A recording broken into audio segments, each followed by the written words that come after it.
Direito Penal, Lei Penal no Espaço. Continuando o estudo da Lei Penal no Espaço, podemos agora falar da extraterritorialidade penal. E a extraterritorialidade penal diz respeito aos crimes cometidos no exterior e punidos pelo Brasil. E conforme já foi observado, isso diz respeito ao princípio da territorialidade penal mitigada.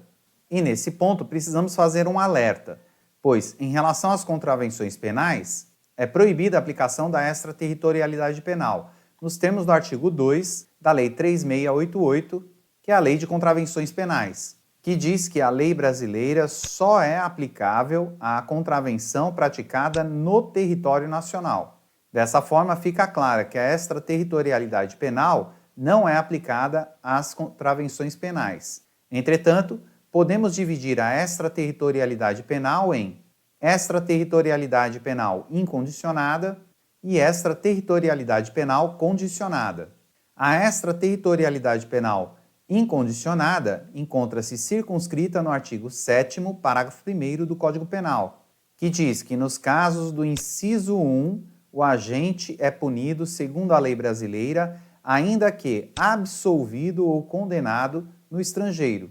Nesse caso, caso haja o bis in idem, deverá apenas ser compensada nos termos do artigo 8º do Código Penal, que diz que a pena cumprida no estrangeiro atenua a pena imposta no Brasil pelo mesmo crime quando diversas, ou nela é computada quando idênticas. E no caso da extraterritorialidade penal incondicionada, teremos a aplicação do princípio da defesa, também conhecido como princípio da proteção ou princípio real, e a aplicação do princípio da universalidade, também conhecida como princípio da competência universal, da justiça universal ou princípio cosmopolita. Em relação ao princípio da defesa, como visto em aula anterior, está descrito no artigo 7º, inciso 1, A, B e C do Código Penal. E caso você tenha o nosso fichamento, poderá clicar nesse link e será direcionado à legislação pertinente para a leitura dos artigos. Dessa forma, o agente será punido independentemente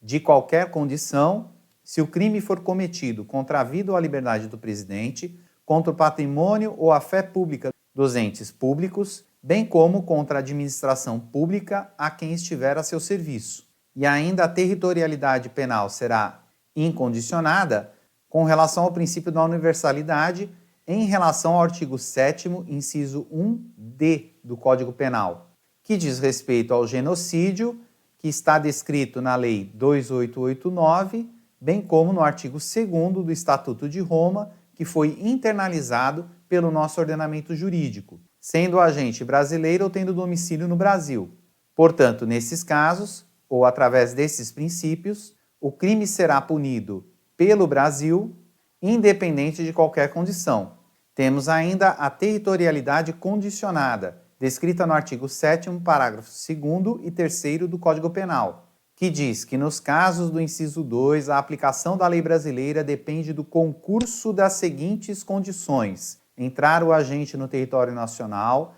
ser o fato punível também no país em que foi praticado, estar o crime incluído entre aqueles pelos quais a lei brasileira autoriza a extradição, não ter sido o agente absolvido no estrangeiro ou não ter aí cumprido a pena, não ter sido o agente perdoado no estrangeiro ou, por outro motivo, não estar extinta a punibilidade segundo a lei mais favorável. E ainda que a lei brasileira aplica-se também ao crime cometido por estrangeiro contra brasileiro fora do Brasil, se reunidas as condições previstas no parágrafo anterior, ou seja, estas que acabamos de ler, bem como não for pedida ou foi negada a extradição,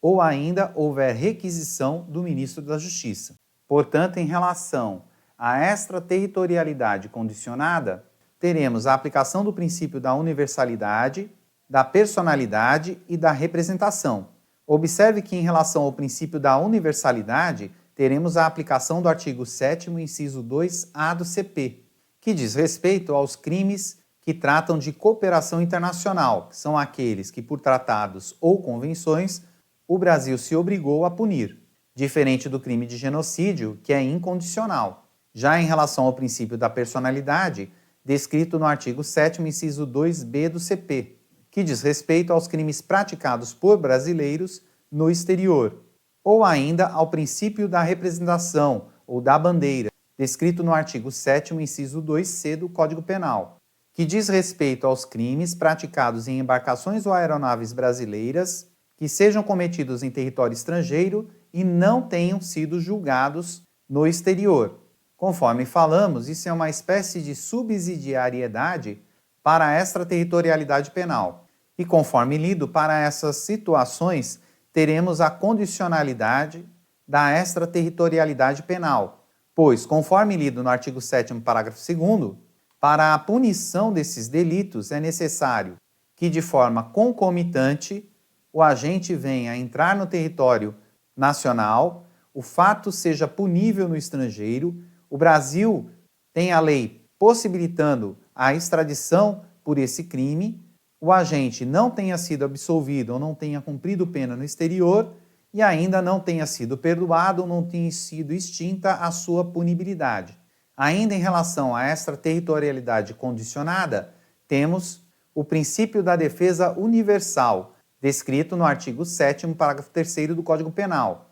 que, conforme lido, são punidos os crimes cometidos por estrangeiros contra brasileiro, cuja extradição não seja permitida ou seja negada, ou haja requisição do ministro da Justiça. E nesses casos, conforme vimos em aula anterior, deverá ainda ser aplicado de forma concomitante as condicionalidades que foram aplicadas aos crimes relacionados à extraterritorialidade condicionada. Portanto, além desses requisitos, deverá o agente entrar no território nacional, o fato ser punível no estrangeiro, o Brasil autorizar a extradição e ainda o agente não ter sido absolvido ou não cumpriu a pena no exterior, bem como não ter sido perdoado ou não ter sido extinta a punibilidade. É importante nesse momento também apontar que o crime de tortura também está relacionado ao princípio da defesa universal, nos termos do artigo 2º da Lei 9455, que é a lei de tortura, que diz que o disposto nesta lei aplica-se ainda quando o crime não tenha sido cometido em território nacional, sendo a vítima brasileira ou encontrando-se o agente em local sob jurisdição brasileira. Portanto, o crime de tortura também tem relação com o princípio da defesa universal. Lembrando, obviamente, em qualquer caso, que se houver bis in idem, haverá a compensação das penas nos termos do artigo 8º do Código Penal.